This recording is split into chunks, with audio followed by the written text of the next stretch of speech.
ونصلي ونسلم على رسوله الكريم أما بعد فأعوذ بالله من الشيطان الرجيم بسم الله الرحمن الرحيم يا بني إسرائيل اذكروا نعمتي التي أنعمت عليكم وأني فضلتكم على العالمين واتقوا يوما لا تجزي نفس عن نفس شيئا ولا يقبل منها شفاعة ولا يؤخذ منها عدل ولا هم ينصرون صدق الله العظيم۔ سورۃ البقرہ آیا نمبر 47 اور 48۔ اللہ تعالیٰ فرماتے ہیں اے بنی اسرائیل یاد کرو میری نعمت کو جو میں نے تم پر کی، اور میں نے تم کو فضیلت دی تمام عالم پر، اور ڈرو تم اس دن سے کہ لا تجزی، جس دن نہیں کام آئے گا کوئی شخص کسی دوسرے کے کچھ بھی، شیئن کچھ بھی، ولا یقبل منہا شفاعہ، اور نہ اس کی طرف سے کوئی سفارش قبول کی جائے گی، ولا یؤخذ منہا عدل، اور نہ اس کی طرف سے کوئی بدلہ لیا جائے گا، ولا ہم ینصرون، اور نہ ان کی مدد کی جائے گی۔ بنی اسرائیل کا تذکرہ چل رہا ہے، اور یہ وہ لوگ ہیں جن کے اوپر اللہ تعالیٰ نے بہت احسانات کیے، انعامات کیے، اور ان کو چاہیے تھا اللہ کے سامنے جھک جاتے، اللہ کی فرما برداری پہ آتے، لیکن یہ لوگ الٹا نافرمانی پہ اتر گئے۔ تو اللہ تعالیٰ نے پھر سے ان کو خطاب فرمایا ہے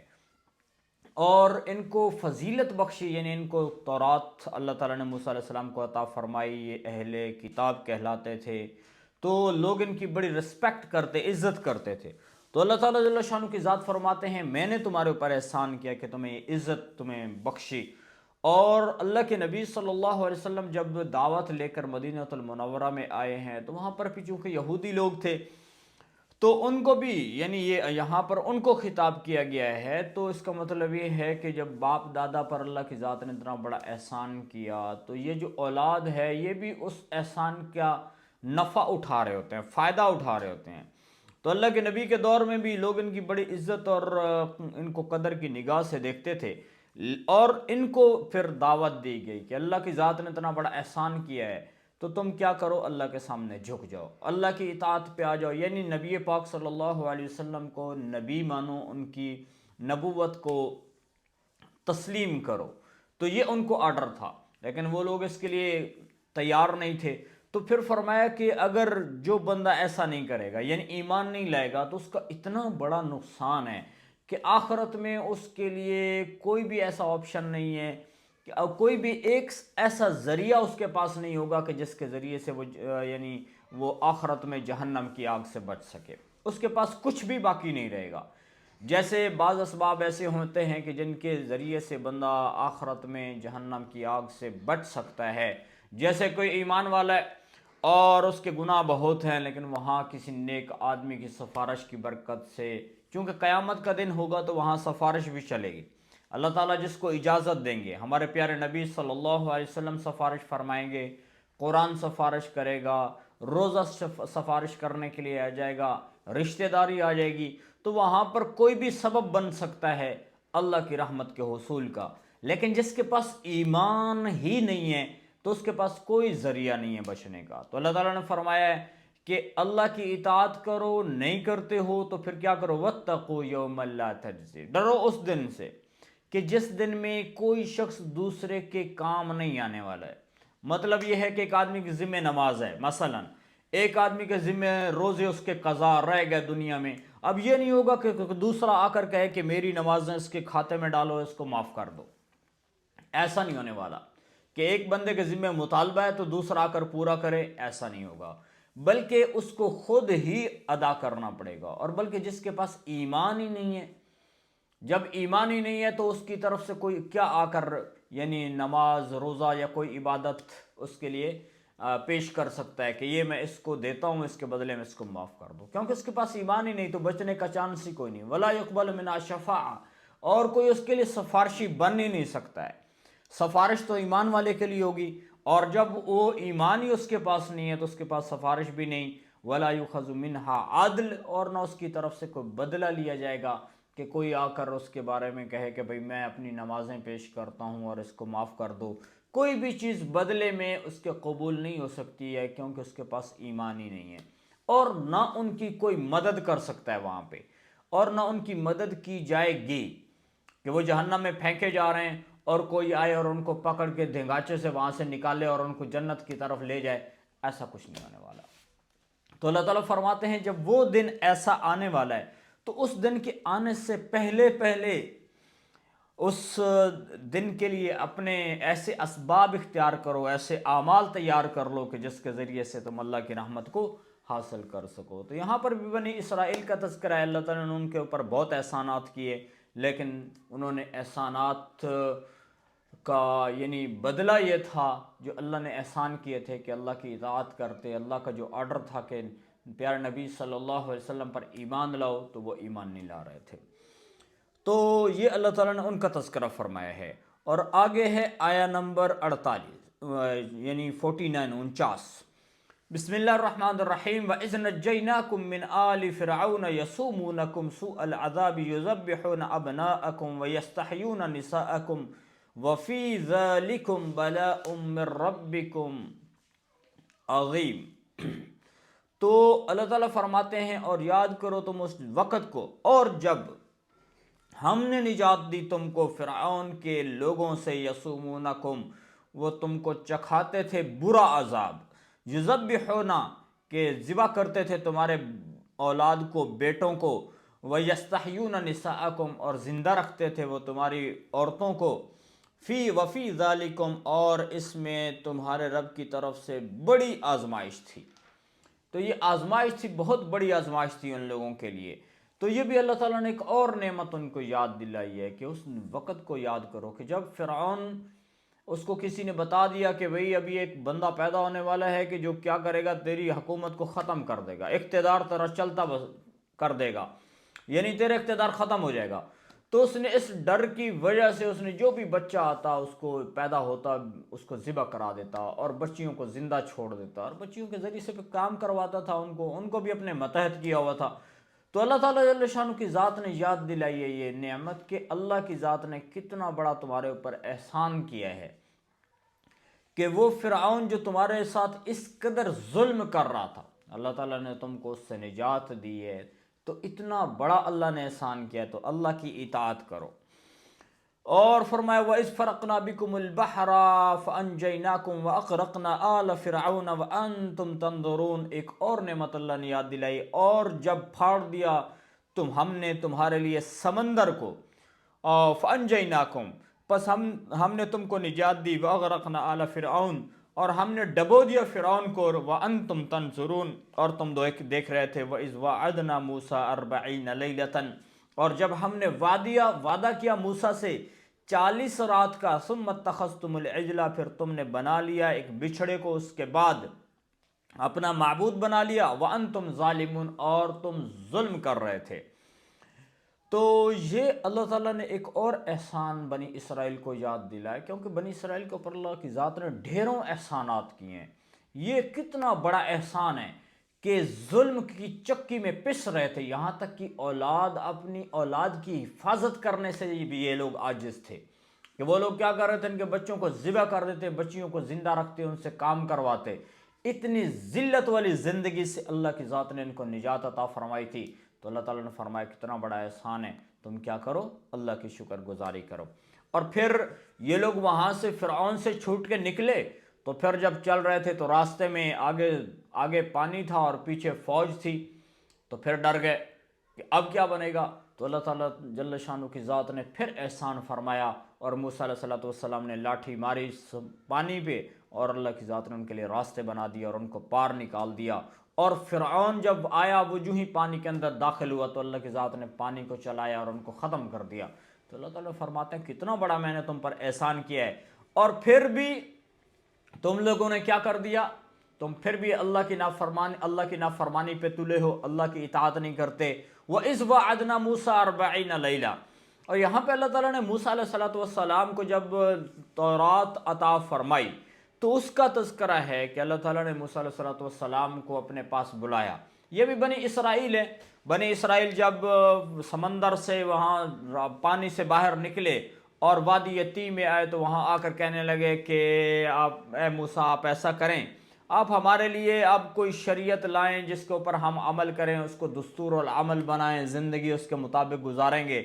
تو جب مطالبہ حضرت موسیٰ علیہ السلام سے انہوں نے مانگا تو اللہ تعالیٰ جل شانہ کی ذات سے انہوں نے عرض کی، تو اللہ تعالیٰ نے موسیٰ علیہ السلام کو اپنے پاس بلایا اور 1 مہینے کے لیے بلایا تھا، 30 دن کے لیے۔ اور موسیٰ علیہ السلام وہاں تشریف لے گئے، وہاں اللہ تعالیٰ کے ہاں حاضر خدمت ہوئے، وہاں پہ رہے، وہاں پہ بیٹھ کے انہوں نے اللہ کی اطاعت کی، عبادت کی، اور اللہ تعالیٰ نے ان کو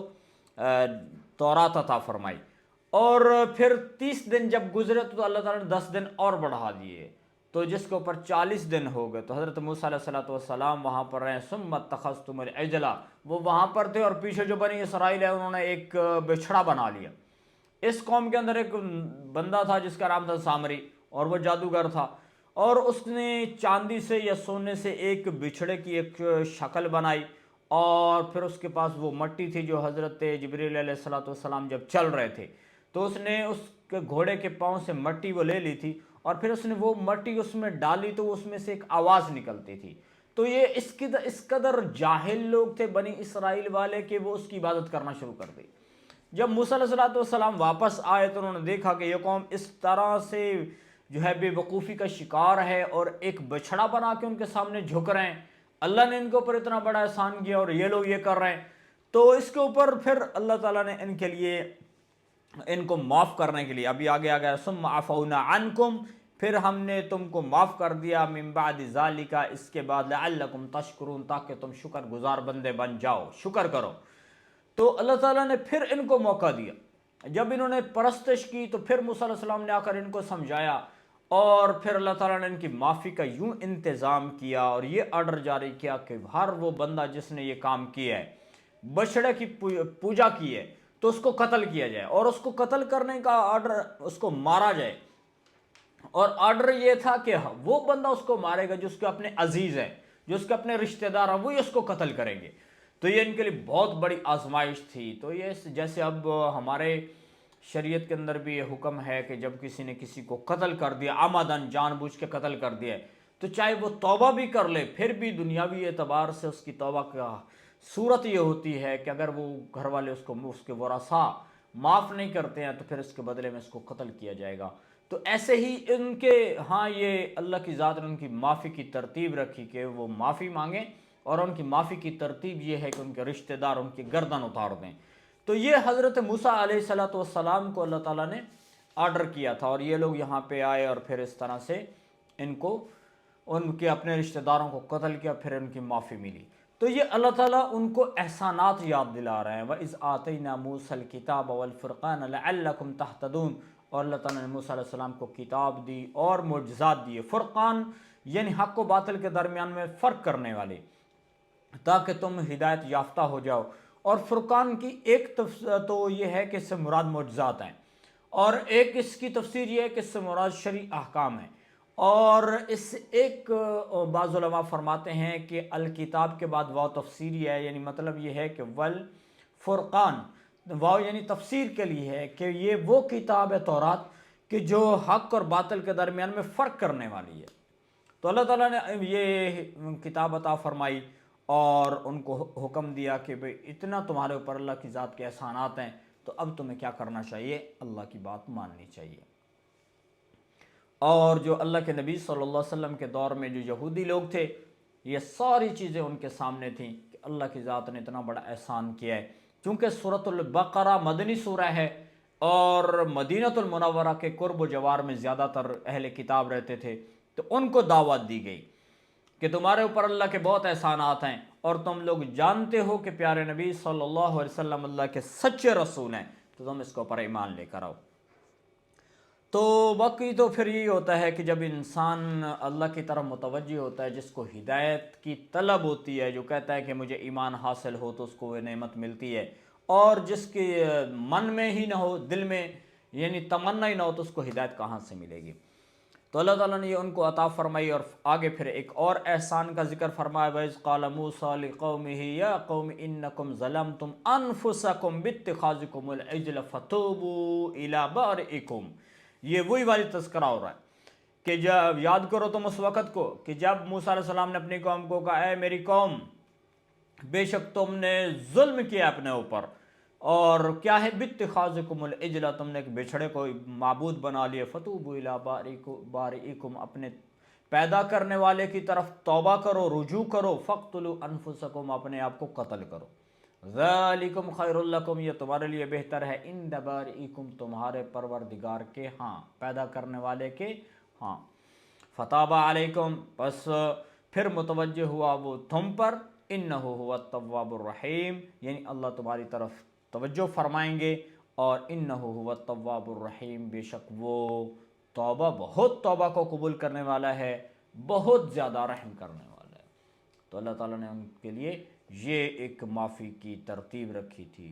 اور یہ اللہ تعالیٰ کے احسانات ہیں۔ وَإِذْ قُلْتُمْ يَا مُوسَىٰ لَن نُّؤْمِنَ لَكَ حَتَّىٰ نَرَى اللَّهَ جَهْرَةً فَأَخَذَتْكُمُ الصَّاعِقَةُ وَأَنتُمْ تَنظُرُونَ۔ اور پھر یہ ان لوگوں نے چونکہ پہلے تو موسیٰ علیہ السلام سے کہنے لگے آپ ہمارے لیے اللہ سے دعا کر، اللہ تعالیٰ سے مانگیں، ہمیں کوئی شریعت ملے، ہم اس پر عمل کریں گے۔ تو جب ان کو کتاب ملی، اور موسیٰ علیہ السلام جب کتاب لے کر آئے کہ بھئی یہ اللہ کی طرف سے احکامات ہیں، ان کے اوپر عمل کرو، تو کہنے لگے ہم تو ماننے کو تیار نہیں ہیں، ہمیں کیا پتہ کہ یہ اللہ نے دیے۔ تو اس قسم کی یعنی بے تکی باتیں کرنے شروع کر دیں۔ جب موسیٰ علیہ السلام سے یہ بات کی اور کہنے لگے کہ چلو ہم تو اللہ کی ذات سے جا کر بات کرتے ہیں، اور موسیٰ علیہ السلام کے ساتھ چند بندے چلے، پھر کوہ طور پہ آئے، پھر اللہ تعالیٰ نے ان کو اپنا کلام سنایا، ان لوگوں نے سنا، پھر بھی نہیں مانا، پھر کہنے لگے کہ ہم تو اللہ کی ذات کو دیکھیں گے اپنی آنکھوں سے پھر مانیں گے، پتہ نہیں کوئی کس کی آواز آ رہی ہے۔ یعنی بے وقوفی کی اور ڈھٹائی کی حد ہو گئی کہ یہ لوگ اتنی بڑی جہالت کے عہدے پر فائز تھے کہ ان لوگوں کو اتنی بھی یعنی نہیں آ رہا کہ اللہ کہ یہ اللہ کے نبی ہیں، اور اتنے بڑے اللہ تعالیٰ نے ہمارے اوپر احسانات کیے ہیں اور ہم ان کو آنکھوں سے دیکھ رہے ہیں، پھر بھی ماننے کو تیار نہیں تھے۔ تو موسیٰ علیہ السلام سے کہنے لگے جی اب ہم تو اللہ کو دیکھیں گے، اس کے بغیر تو ہم ماننے کو تیار نہیں۔ تو اللہ تعالیٰ سے جب موسیٰ علیہ السلام نے پھر اللہ سے عرض کی، اور جب تم نے موسیٰ کو کہا لن نؤمن لک، ہرگز ہم ایمان نہیں لائیں گے یہاں تک کہ نر اللہ جہرتاً، یہاں تک کہ ہم اللہ کو واضح دیکھ لیں، اور فاخذتکم الصاعقہ، پھر اللہ کی ذات کی طرف سے ایک ان کے اوپر عذاب آیا، اللہ نے ایک بجلی گرائی ان کے اوپر، وانتم تنظرون، اور وہ اس کو دیکھ رہے تھے، سارے ہی مر گئے۔ اور جب یہ مر گئے تو پھر موسیٰ علیہ السلام بڑے پریشان ہوئے، انہوں نے اللہ سے عرض کیا، اللہ یہ لوگ تو میرے ساتھ آئے تھے، اور اگر یہ مر چکے ادھر پڑے رہیں گے تو میں واپس جاؤں گا تو قوم کو کیا جواب دوں گا؟ وہ لوگ کہیں گے تم نے بندے ہی مار دیے، ہمیں کیا پتہ کہ یہ کہاں سے تم کتاب لے کر آئے ہو۔ تو پھر انہوں نے اللہ تعالیٰ سے دعا کی، تو اللہ تعالیٰ جل شانہ کی ذات نے پھر سے ان کو زندہ کیا، ثم بعثناکم من بعد موتکم، پھر ہم نے تم کو تمہاری موت کے بعد زندہ کر دیا تاکہ تم شکر کرو کہ اللہ نے تمہیں زندہ کیا ہے، تم کیا کرو پھر شکر گزاری کرو۔ اتنے بڑے بڑے معجزات دیکھ لیے، لیکن پھر بھی یہ لوگ سدھرے نہیں ہیں۔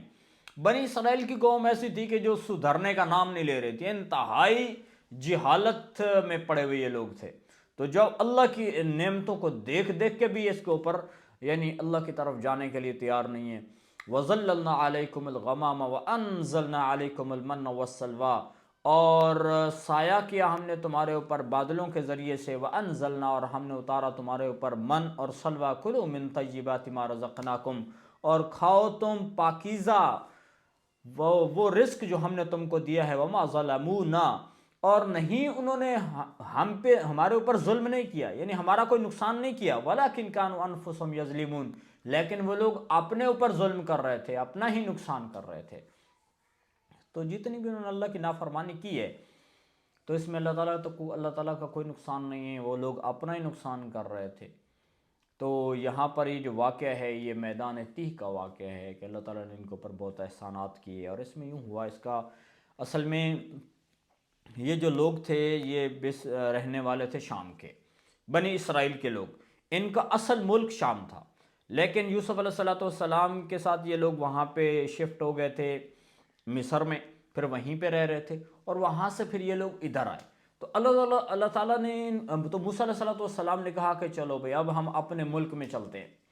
کیونکہ مصر میں فرعون کی حکومت تھی، وہاں سے جان چھڑوا کے تو نکلے تھے، اللہ تعالیٰ نے ان کو اس کے ظلم سے نجات عطا فرمائی تھی۔ تو موسیٰ علیہ السلام نے کہا کہ چلو اب تمہارا یہ آرڈر ہے کہ تم اپنے اصل ملک چلو، اور وہاں پہ جو لوگ رہ رہے ہیں ان کے ساتھ تم جہاد کرو، اور تم جہاد کرو گے تو اللہ کی ذات نے تمہیں کامیاب کرنا ہی ہے، فتح کا اعلان پہلے سے کر دیا۔ موسیٰ علیہ السلام نے بتا دیا کہ تم ہی کامیاب ہوگے، جاؤ اور جا کر ان سے جہاد کرو۔ یہ لوگ وہاں سے چلے،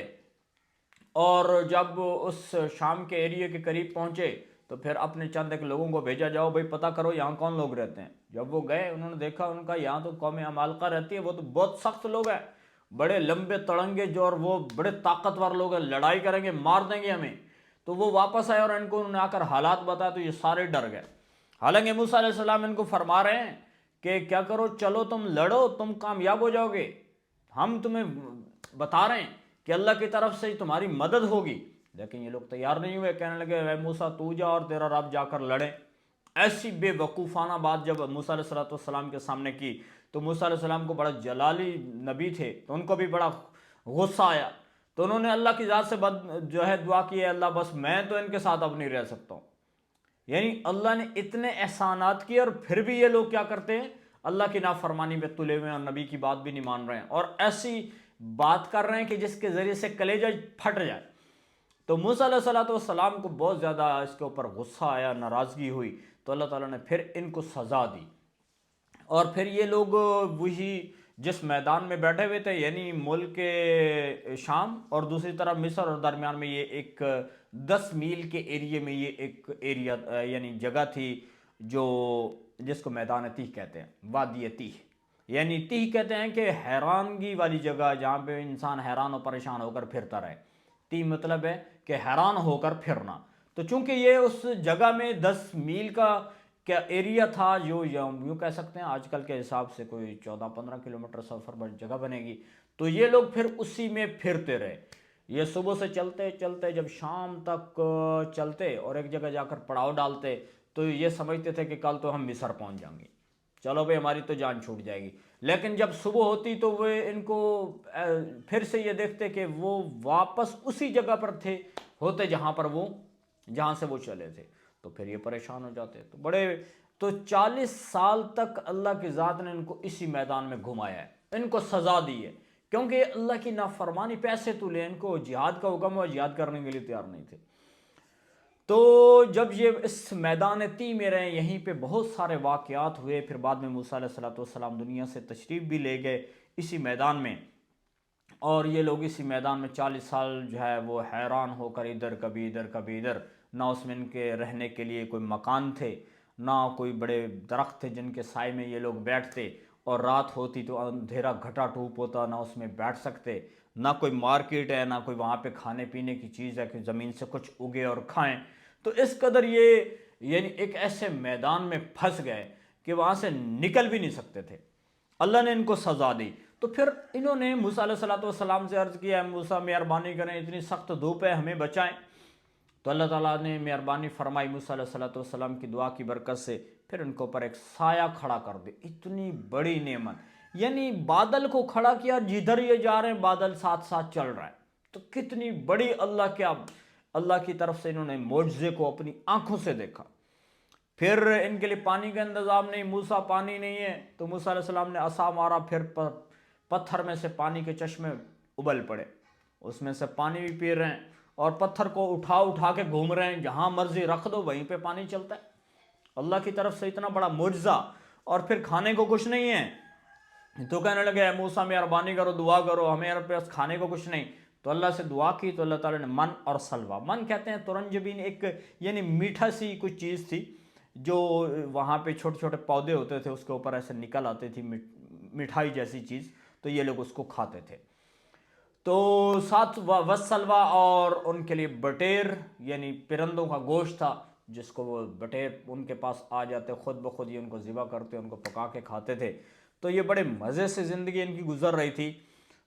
یعنی بغیر کسی محنت کے کھا رہے تھے، بغیر کسی محنت کے یہ وہاں پہ اپنی زندگی بڑے عیش سے گزار رہے تھے۔ یہاں تک کہ جب ان کے کپڑے پھٹنے لگے، پرانے ہونے لگے، تو موسیٰ علیہ السلام سے عرض کی، تو انہوں نے اللہ کے سامنے ہاتھ اٹھائے، تو اللہ تعالیٰ نے ان کو کپڑوں کو بھی صحیح سالم کر دیا۔ وہ یعنی پرانے نہیں ہوتے تھے،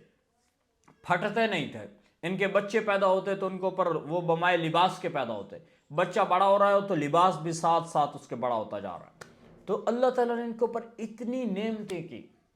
اور اللہ تعالیٰ نے یہاں پر ان نعمتوں کا تذکرہ فرمایا ہے، اور پھر ان کو آرڈر یہی تھا کہ یہ من اور سلوہ جو ہے یہ میٹھا بھی ہے، یہ نمکین بھی ہے، تو تو اس کو تم کھاؤ لیکن اس کو جمع نہیں کرنا۔ لیکن بعد میں ان لوگوں نے اس کو جمع کرنا شروع کر دیا۔ خیر 40 سال تک یہاں بھٹکتے پھرتے رہے اللہ کی نافرمانی کی وجہ سے، کہ اللہ تعالیٰ کی انہوں نے نافرمانی کی تھی۔ تو اللہ تعالیٰ نے یہاں پر ان دو